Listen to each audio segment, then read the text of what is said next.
Yo, what's up? How's it going? It's been a minute since I've made an actual video. Because, I don't know. I just haven't had any motivation, but I wanted to make a more listy video. You know, I wanted to make the top 5 players at each position in basketball history for you. Now, I'm going to be honest, I'm going off vibes. I really don't. Accolades, vibes. I'm just going off my vibes, I don't really. This is what I believe. And if you clown me, I do not care. Because honestly, it's my list and you can't change my mind. So I'm going to start with point guards. We're just going to go from pretty much down the list. So point guards. Number 1, I got Magic Johnson. He's a 5-time champion, a 3-time Finals MVP. I think a 3-time MVP. So many accolades. And he revived the NBA with Larry Bird. And number 2, I got Steph Curry. Again, pretty obvious pick. 4 rings. I believe he has 2 Finals MVPs, but no, he technically doesn't because Iggy has one. But in my heart, he has 2 Finals MVPs, 4 rings, 2 MVPs, the first unanimous MVP, changed the game forever. Most threes of all time, most threes in the season. I didn't even say much. And number 3, give me Isaiah Thomas. And number 3, yeah. Isaiah Thomas, again, 2-time champion, 1-time Finals MVP, multiple-time All-NBA. Was one of the main reasons Jordan didn't have much success in his early career. I mean, there's so many things about Isaiah Thomas's game. And the dude had one of the most solid handles of all time. And just like that, I changed shirts. And like I was saying, Isaiah Thomas had one of the most solid handles for the 80s and the 90s ever. I don't know. I'm just going down vibes. At number 4, I got Jason Kidd. I mean, he's just a little less accomplished than Isaiah Thomas. I don't know. And number 5, a lot of people are going to hate me because, he hasn't really accomplished much. Oh, yes, he has. Chris Paul. I don't care what you say. Dude's argue, in my opinion, but maybe besides Steph Curry, is the most talented point guard we've ever seen in NBA history. Dude had it all. He could shoot. He could handle the ball. He was a great passer.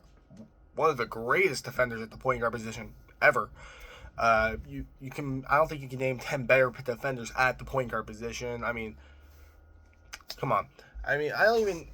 His IQ is top 3 for point guards.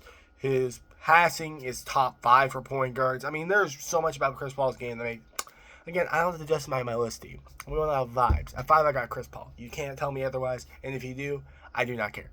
Okay, let's go to shooting guards. At number 1, I got the pound-for-pound greatest player ever. Allen Iverson I'm playing. It's Michael Jordan. You can't even. It's MJ. He's my GOAT. I mean, I don't know. He's my glorious king. Now I'm playing. But no, it's Michael Jordan. I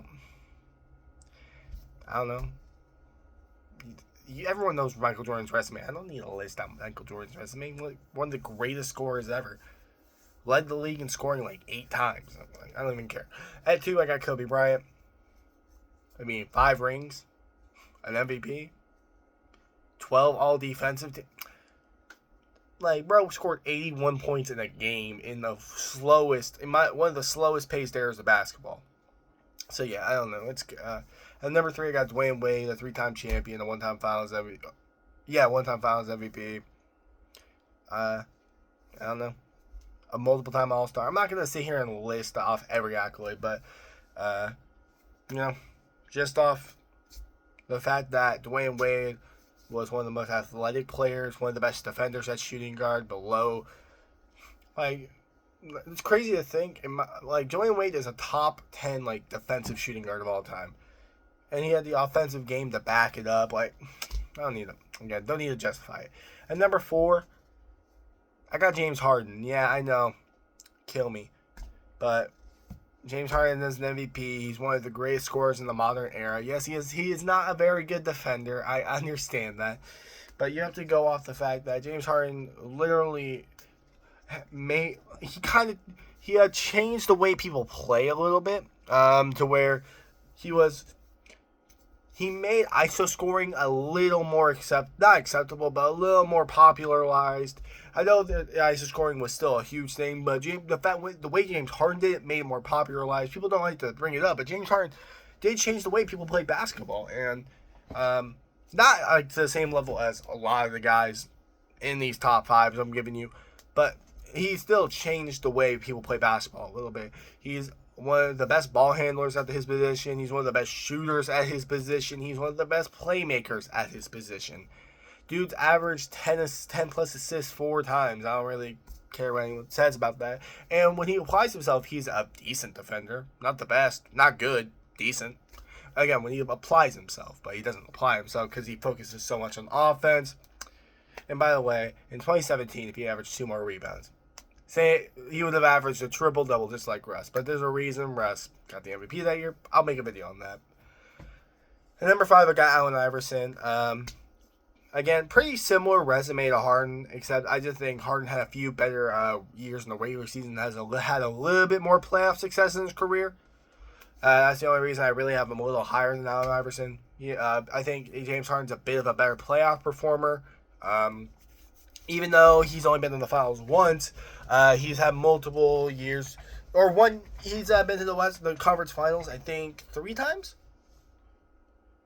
It's been either 2 or 3 times. Allen Iverson's been there to the Eastern Conference Finals. I don't know how many times exactly. I know he made the finals. I think he's had like 4 Conference Finals appearances.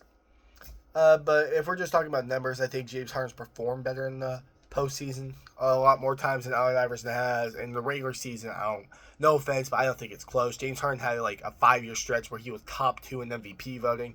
Allen Iverson was maybe top 2 in MVP voting 2 times. And he won one of those times. So, yeah. So, on the small forwards, it's my glorious king. Again, I'm moving on to small forwards. It's my glorious king. It's La Sunshine. It's LeBron. Again, his resume speaks for itself. Everyone knows his resume, and I don't really see any reason to not have him as the greatest small forward ever.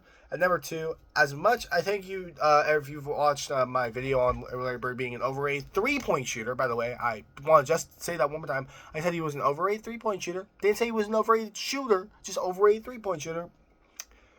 Larry Bird's number 2. He helped revive the NBA with Magic Johnson. He has a lot. Pretty much, I think they have the same amount of MVPs. Larry Bird has, I think, 3 championships. I don't. Those resume like that. I know he has a good amount of championships and a good amount of finals MVPs as well as a good amount of MVPs. Probably the greatest 3-point shooter of the 80s, even though I do think he's an overrated one compared to a lot of guys nowadays. In the 80s, he was the guy when it came to 3-point shooting, and I do believe that.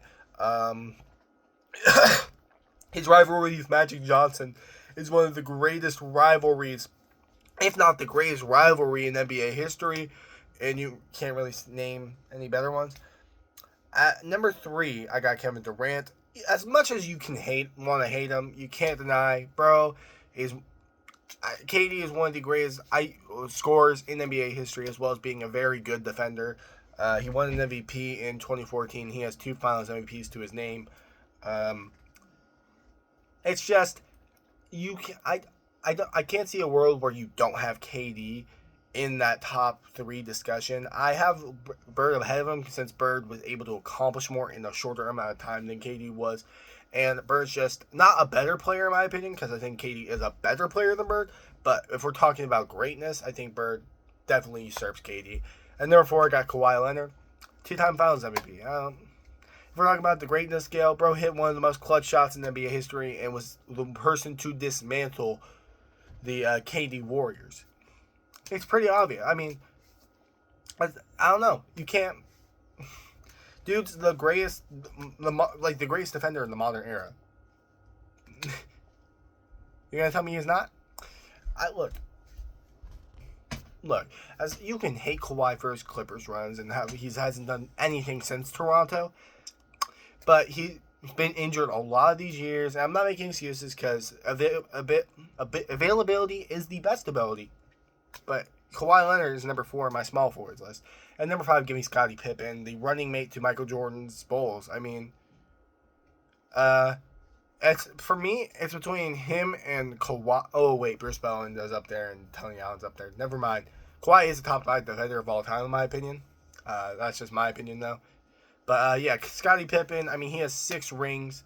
And you're probably like, how do you have Kawhi above him? Kawhi is just a better individual player, and I think Kawhi has a bigger award. Besides the rings, Kawhi's accolades are more impressive than Scottie Pippen's, even though he has 4 less rings. Kawhi has 2 more Finals MVPs than Scottie. He's had not as much playoff success because, again, Scottie Pippen has 6 rings, but he's had better individual playoff numbers and better individual playoff runs than Scottie, whereas Scottie's bit was just the running mate and the main defender to help Jordan get those 6 rings. It's really close. If you want to say Scottie's better than Kawhi, I'm not going to be mad at you, but I personally have Kawhi above Scottie. Okay, let's go to power forwards. And number 1 is Tim Duncan. I mean, 5 rings is insane, dude. 5 rings is insane. Like, 5 rings of what? 1998 to 2014, he won 5 rings. That's pretty good. Dude has 2 MVPs. Probably one of the greatest defenders of all time to never win a Defensive Player of the Year. I don't need to say much. And number 2, I got Giannis Antetokounmpo. Yeah, I know. Above KG? Look, Giannis has accomplished more than KG in less time. He's accomplished more than Dirk in less time. He has 2 MVPs. That's more than KG. He has the Defensive Player of the Year, tying KG. He has a ring. Again, same amount as KG. I mean, the only argument you have against Giannis being in that number 2 spot is longevity, and I don't really do longevity considering Bird's above KD. So, longevity has nothing to do with my list. And number 3, I got KG. I mean, dude has an MVP and a DPOY as well as having a ring. I don't need to say much. At number 4, I got Dirk Nowitzki. Again, Dirk, in my opinion, Dirk has probably the most impressive title run in NBA history. He not only beat Kobe Bryant's Lakers in like round 2 or round 1, he beat the very young Thunder, not the young Thunder, but the Thunder with KD and Russell Westbrook, the same team that went to the finals the very next year. And he beat the Big 3 Heat. I mean, most impressive title run ever. Again, him and KG are very interchangeable to me. If you want to say Dirk's better than KG one day, I'm not going to be mad at you considering Dirk's like ring is more impressive than KG's ring in my opinion, but KG has the DPOY, which I think puts him above Dirk. Yeah, and number 5, we got Charles Barkley. They're like, why isn't Karl Malone here? Well, Karl Malone's a pedophile, so I really don't care. To keep it basketball, man. No, you're a pedophile, Karl. Don't care about your accolades. Don't care about anything you did. You're a pedophile. You had sex with a 13-year-old girl at the age of 25. You're a pedophile. I don't care what you did. Your entire legacy to me is I don't care. I don't care about anything Karl Malone did. The fact that he did that off the court, not even rape, but had sex with a 13-year-old, you're a pedophile, Karl. Yeah, but he was never convicted for it. Yeah, I don't care. He came out and stated it's a pretty well-known story. He's a pedophile. Yeah, Charles Barkley. Don't care. Screw you, Karl. So now let's get the centers. Kareem Abdul-Jabbar is my number 1. I mean, he's, in my opinion, has the greatest basketball career ever. Not the greatest NBA career, but the greatest basketball career ever. He has had the most success out of anyone in basketball. That's just a fact. Now let's get to number 2. And on my number 2 position, I got Shaquille O'Neal. Don't care about Keem. I don't care about Wilt. I don't care about Bill. Shaq's number 2. I mean, the dude has 4 rings, an MVP, 3 Finals MVPs, and was the most dominant player to ever lace him up. Don't care. And number 3, I got Hakeem Olajuwon. Dude was a beast. Arguably the most skilled center in NBA history. And that's just my opinion. Not going to really elaborate. And number 4, I got Bill Russell. 11 rings, bro. I don't know. 11 rings. Even if you're giving him the 60s tax, saying, well, he played in a weak era, he still dominated that era to a point where he had 11 rings. That's more than fingers on your hands, dude. You had to put one on his toe. Like, 11 rings and, like, what, 5 MVPs? And let's be honest, if there was a Finals MVP, he would at least have 6, 7 Finals MVPs. So Bill is up there, in my opinion, at centers. And number 5, I got Nikola Jokic. Yeah, screw Wilt Chamberlain. I don't care. I don't care what he did. I don't care how dominant he was in the regular season. I am 60 stacksing Will. He couldn't beat Bill. He only beat Bill like once. No. He has 2 rings. Did he beat Bill once? I don't remember. All I know is he couldn't beat Bill consistently. If he did, it was only once. Yeah, I don't care. If you're losing that much, don't care. Nikola Jokic, should be a 3-time MVP, but 2 MVPs. Are the greatest offensive center ever. He's the other guy. It's him and Hakeem, who's the most skilled center ever. Nikola Jokic is number 5, and yeah, you can see my biases here. I do not care about that man, and that man named Wilt Chamberlain, the man who had sex with over 1,000 women or something like that. I do not care. I do not care about the man who scored 100 points in the game. I do not care. I do not care about the man who averaged 50 in a season. Again, that just makes me think the era was bad. I do not care. You could call me hypocritical saying because I have Bill Russell in there, but not Wilt. But Bill Russell had so much success, it's kind of hard not to have him there. I mean, that would be like me not putting Jordan in my top 5 shooting guards because I don't know, people perceive the era as weak. Bro was 6-0 in the final. No, he had so much success. It's kind of hard not to put him there. Whereas Wilt, yes, he had a lot of individual success, never led to team success. Whereas that's where him and Bill split. Bill had a lot of individual success too. He has like 5 MVPs or 4 MVPs. It's kind of hard not to put Bill in there, and it's not hard to put Will. It's not hard to leave Will out. I'm gonna be honest. I mean, you're talking about a guy who had so much team success as well as having a lot of individual success versus a guy who had a lot of individual success but no team success. 2 rings compared to 11. I mean, look, you could say, yeah, replace Nikola with Will and your list is perfect. I do not care. You can see my biases here. I do not care. Anyway, if you enjoyed the video, leave a like. If you want to complain in the comments, go ahead. I really do not care. I'm going to be reading them, and I'm going to be laughing. And if you roast me, good, I will respond. I will laugh. I'm not going to lie. But, I'm going to be honest, those are my top 5 at each position. Now, if you want me to give my, legitimate top 10, go ahead. Put it in the comments. But if you don't because you think I'm so bad at ranking players all the time, put it in the comments. I'm still going to make the list, but put it in the comments. I don't know, man. If you dislike the video, give me a dislike.